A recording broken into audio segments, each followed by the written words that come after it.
Hey everyone, this is a recorded lecture for Chapter 8, Marketing 458, Chapter 8 on Pricing. I am going to share my screen here and talk for a few minutes about the key concepts and objectives here in this chapter. Okay. All right, so here we are, Chapter 8 on Pricing. We have talked about the other three of the 4 P's so far. Okay, so just a famous quote: pricing is an art, a game played for high stakes. For marketing strategists, it is the moment of truth. All marketing decisions come to focus in the pricing decision. What does that mean? For me, it means, we talk about a lot of pricing strategies, and there are a bunch of different ones we can use. One of the key things really is experience, right? We don't always get the price right on the first try, even though it is a really critical decision. Okay. What are the pricing considerations? What things do we need to take into consideration? We're thinking of creating our price initially, or changing prices, right? We want to make sure we're being consistent. What is our brand image? And what do I mean by that? Take Rolex, for example. I use Rolex a lot as a pricing example, right? Our brand image as Rolex or Maserati or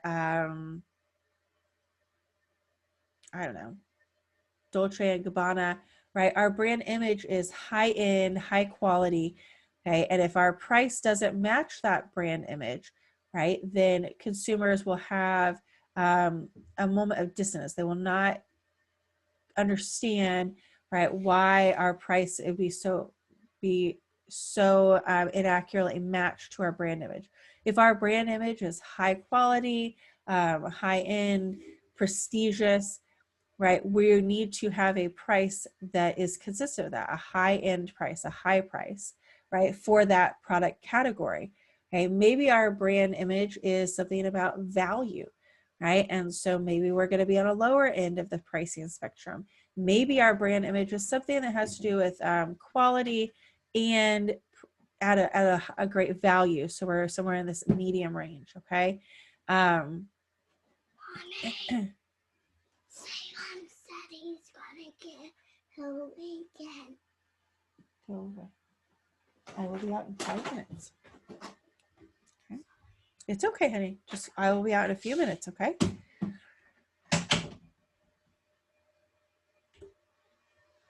All right, so conceptual, this framework here, it's a little busy, but I really like this framework for pricing to think about the different things that we would consider go into pricing. Okay, so at the bottom we have our price floor, as you can see. Okay, our price floor is going to be our direct variable costs. What does it cost us to manufacture the product? Okay, what are the input costs? That is the absolute minimum that we want to charge for that product, because we will only be covering our variable costs there, okay? We don't want to ever go below that price, okay? And then on the top, we have our price ceiling, okay, which is our value to buyers. What is the highest price that would still correlate to value for our purchasers, for our consumers, okay? And then in between is where we're going to find that price, okay? And there are some other things that go into determining that initial price, okay?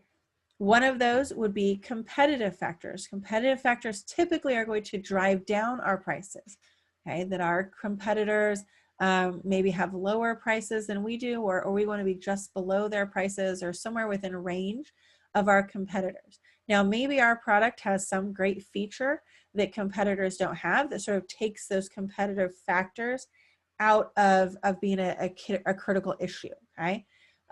Or maybe we have some great feature that our competitors don't have. And so that actually drives our price up because we have that feature that our competitors don't have.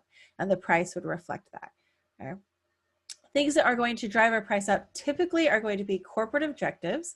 Okay? Maybe certain types of businesses, right, are regulated and need to earn a certain return on investment, or maybe just our pricing, our objectives are to increase our market share, or other profitability objectives. Typically those drive our prices up.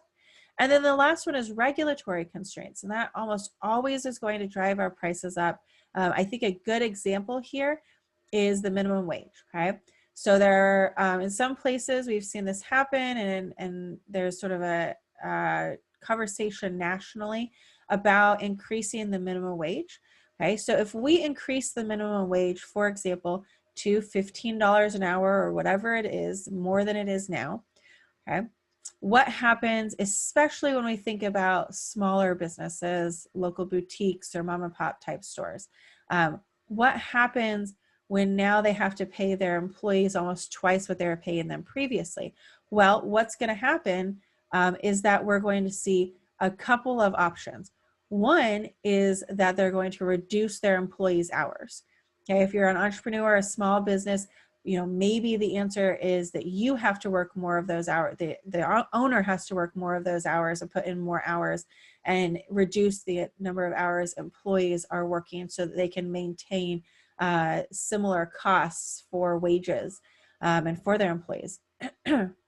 Another option is going to be to increase prices and increase prices to adjust for and to cover those additional costs of labor. Okay. And really just to pass that price, that cost onto the consumer.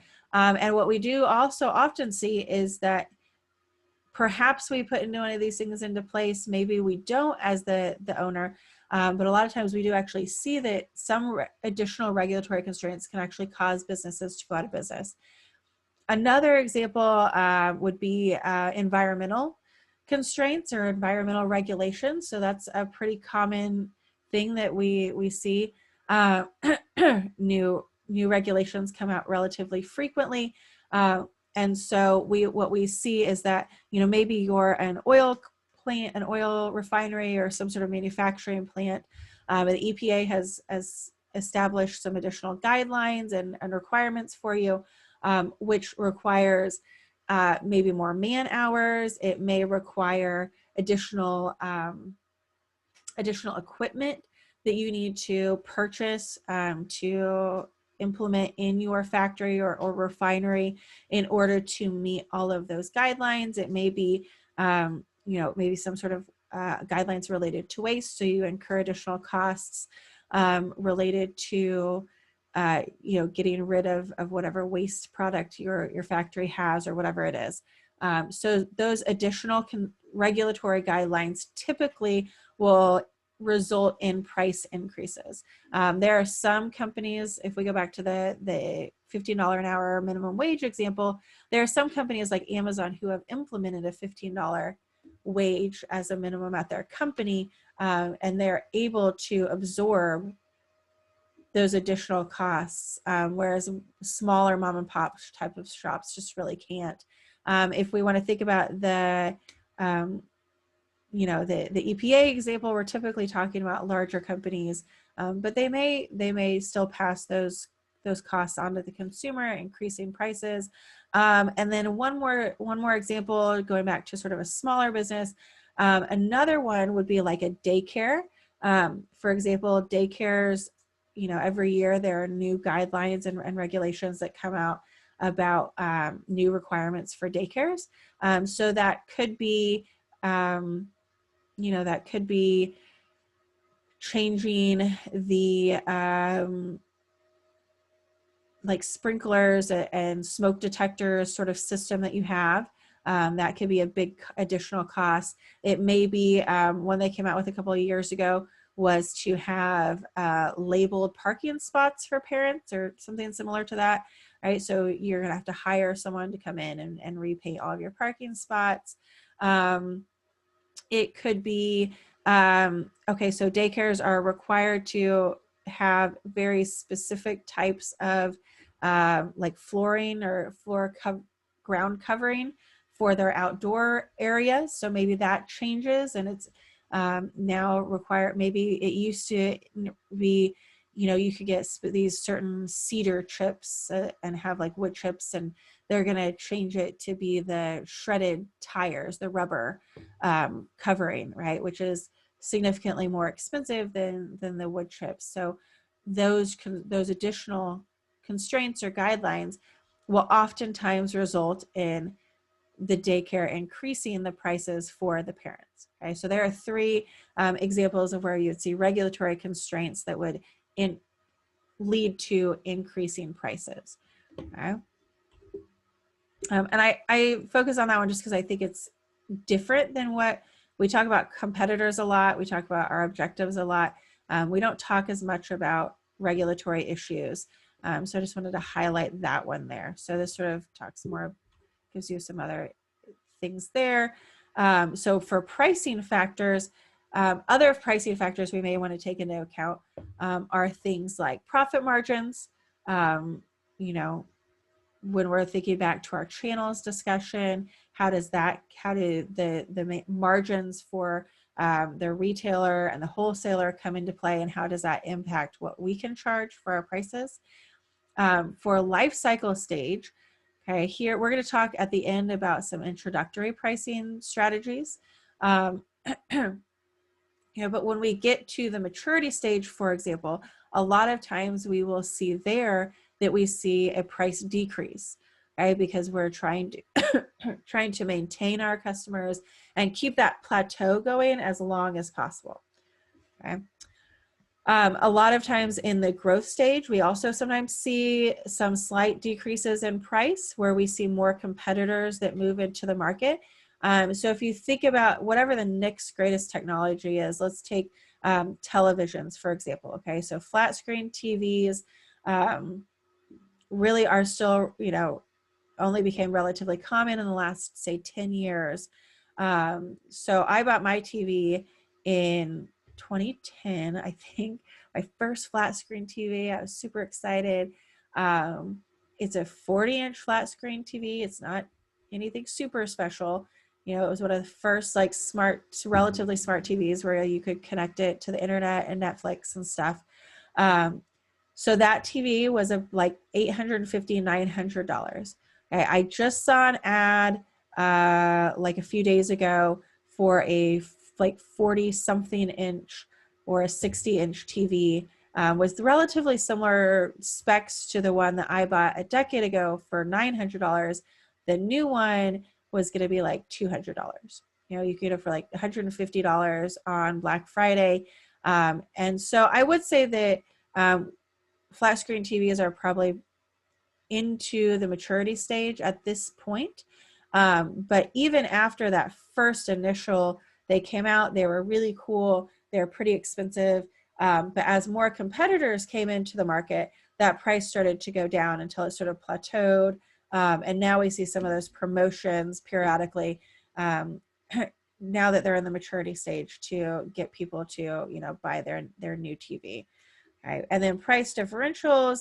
The Toyota, any car company is a good example of price differentials.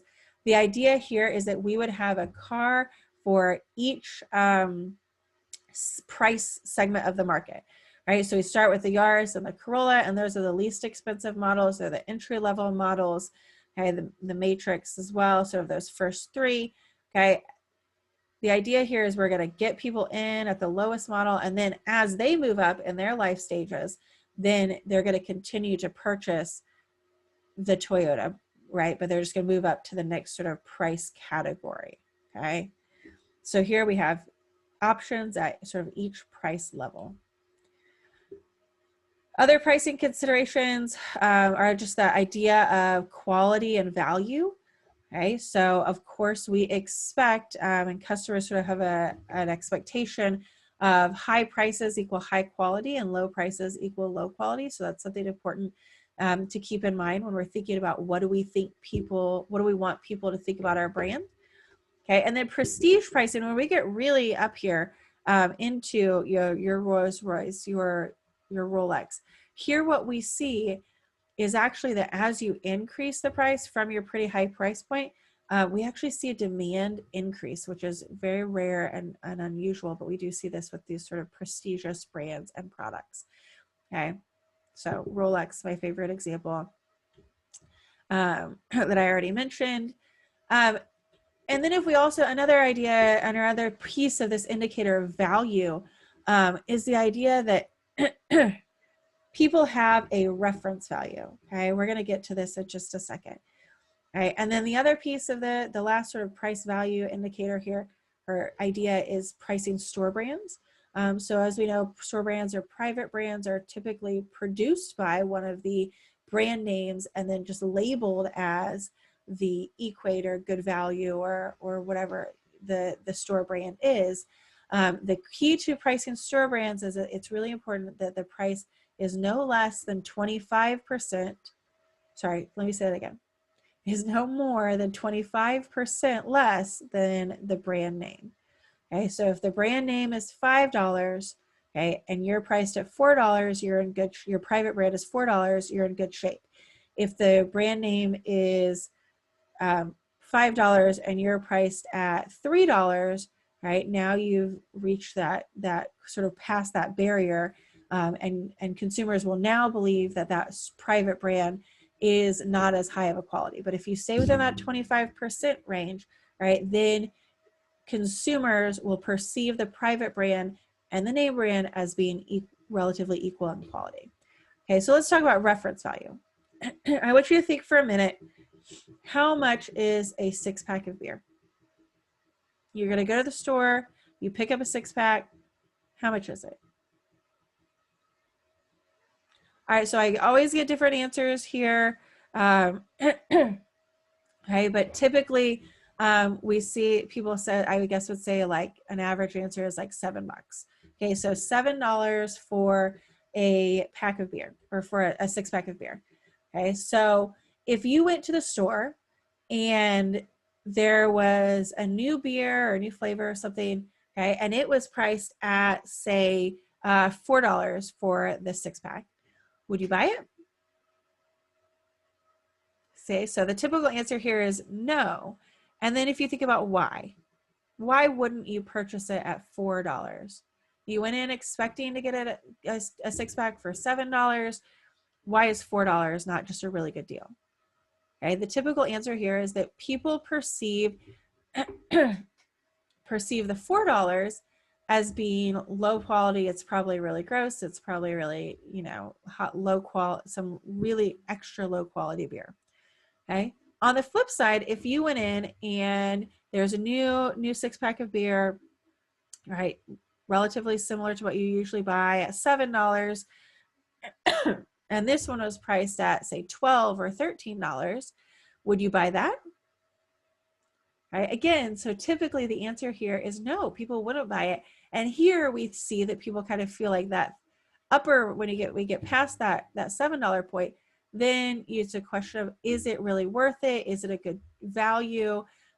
It's probably too good to be true. It's just not. It's the high and too good to be true on the other side too, right? It's just not going to be worth it. Right? What we call that is this idea of a reference value. Some textbooks also call this an anchor value or an anchoring price. Okay? And that anchor price is where people perceive that whatever that product is should be priced at. Okay? Many times what we find is that all, or at least many people in our target market, a good portion of the people in our target market have a similar anchor point for our category, our product category. So if we can understand where that reference point is for our target market, then that helps us figure out where to price it, because we want to be, somewhere relatively close to that anchor point, unless we have something that's going to clearly communicate why it's a higher price or why it's a much lower price. Okay, so reference value or anchor point, anchor price. Okay, elasticity, this is a review for most people. You've had this in econ classes. Okay, but price elasticity is measuring how responsive demand is to changes in price. Okay, so elastic demand is going to be a small price reduction, results in a big increase in quantity purchased. Okay, it's an elastic. A good example of this would be like soda, right? If it's on sale, you might stock up, but if it's but if it goes up in price, you don't buy it, or maybe you buy a substitute product like the private brand. Okay. Inelastic demand is where our price reduction does not impact the quantity purchased very much. Okay, so here we might see milk. Now, college students, shake their head at me with the milk example. Okay, but take our lady in the picture, in the cartoon here. She's a mom. Obviously, she needs milk, right? She's not going to go home without milk. So if it's 80 cents, she's like, great. Maybe she buys like one extra one. Okay, it's $2.40. She knows her family is still going to go through the same amount of milk that week, so she's going to buy it anyways, right? If it's me, I go to the store and I'm going to buy 5 gallons every time. Well, okay, every week, right? Because my family goes through 5 gallons of milk a week, right? And it doesn't matter if it's $1.99 or it's $1 or it's $2.50.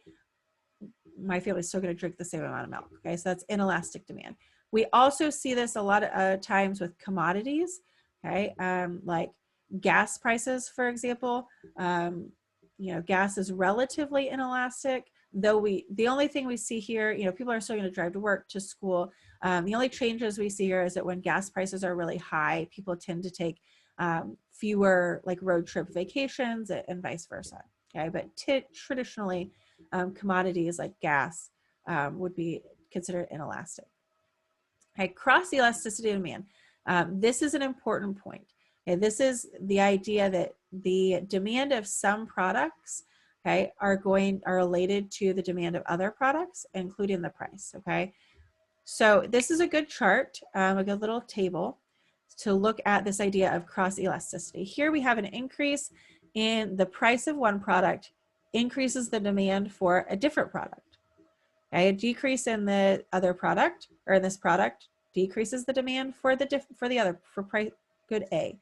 Okay, so this is a good chart, but let me put it in real terms so it makes a little bit more sense. Okay, all right. When gas prices go up, while typically it doesn't create a huge change in the number of miles people drive, we do see that when gas prices stay high for a while, we see an increase in the sale of vehicles like smart cars, hybrids, and electric vehicles. Okay, so the price of gas impacts auto sales. Okay, and then on the flip side, when we see that gas has stayed low for a while, we see an increase in large SUVs. Okay, so the price of gas can impact the sale of these of auto vehicles. Okay, so here you see it sort of on this graph. Okay, for the most part, they sort of track each other as excuse me.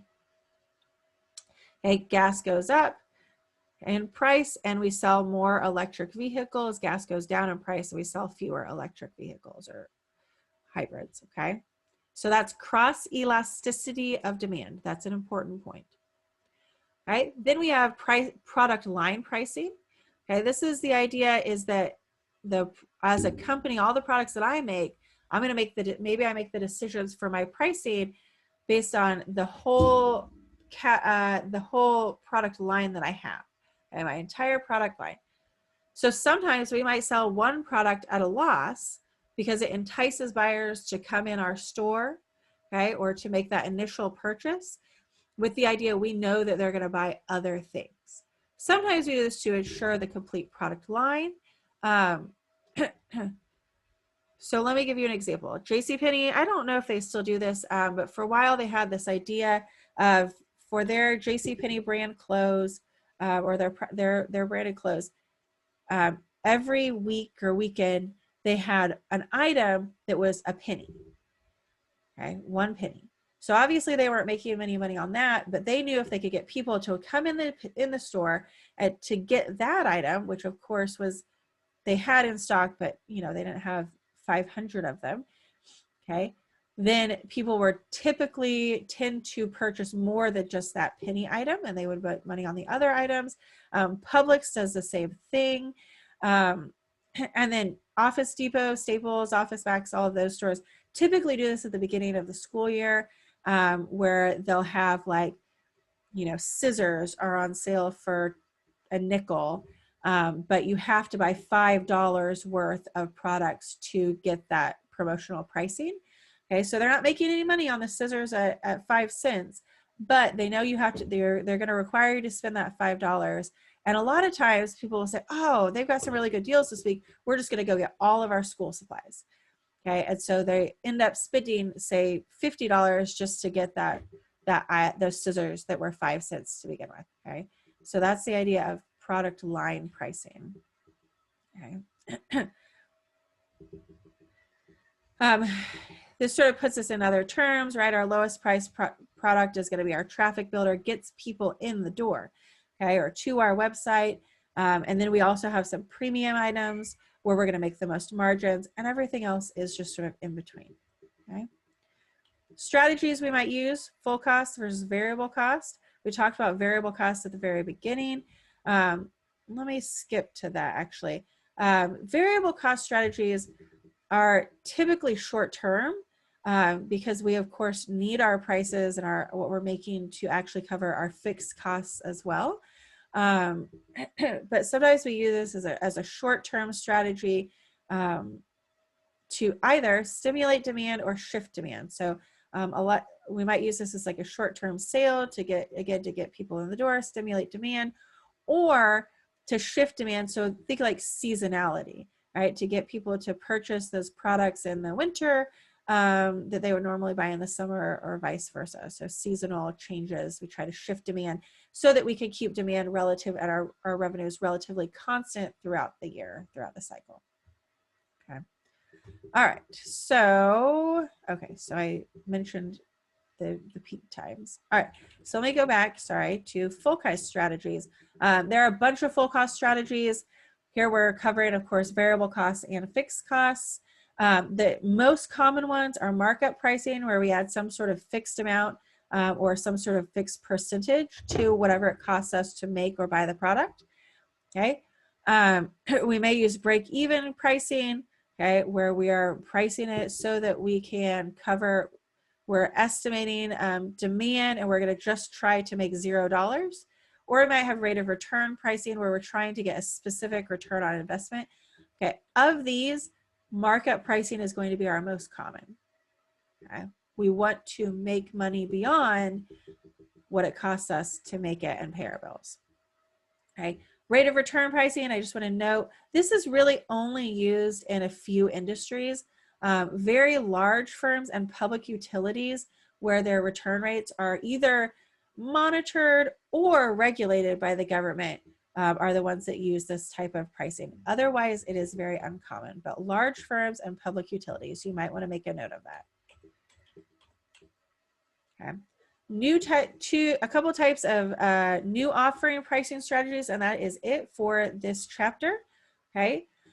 The two main new offering pricing strategies are skimming and penetration pricing. So they're sort of on two opposite ends. Skimming, we set the price very high and reduce it over time, sort of like the TVs that I was talking about before. And then penetration pricing, we're going to introduce it at a low price and try to gain a lot of market share and then increase over time if we need to. Intermediate pricing strategy is just something that's in between, and this is what we see in most initial pricing decisions. Okay, I think Apple, Apple and Android are good examples of this idea of skimming versus market penetration strategy. And they're also good examples of how they work. So between Android and Apple smartphones that use the operating system, right, worldwide, it's pretty split between the two. They both have been very successful, but interestingly, they use completely different strategies to enter the market. Okay, so with Apple, we see this high price skimming strategy. They came in where it said, we're a premium product, we're unique, we're different. We're going to charge a high price, okay, and get people to buy into who we are and that we have all these premium things. We're better than everybody else, okay? So Apple did that and they were very successful. Android did the opposite.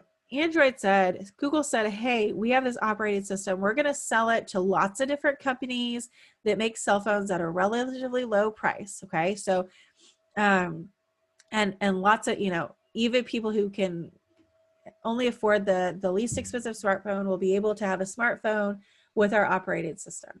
Okay. Because we're willing to sell at a low price. So what we saw was that this was also very successful. Okay.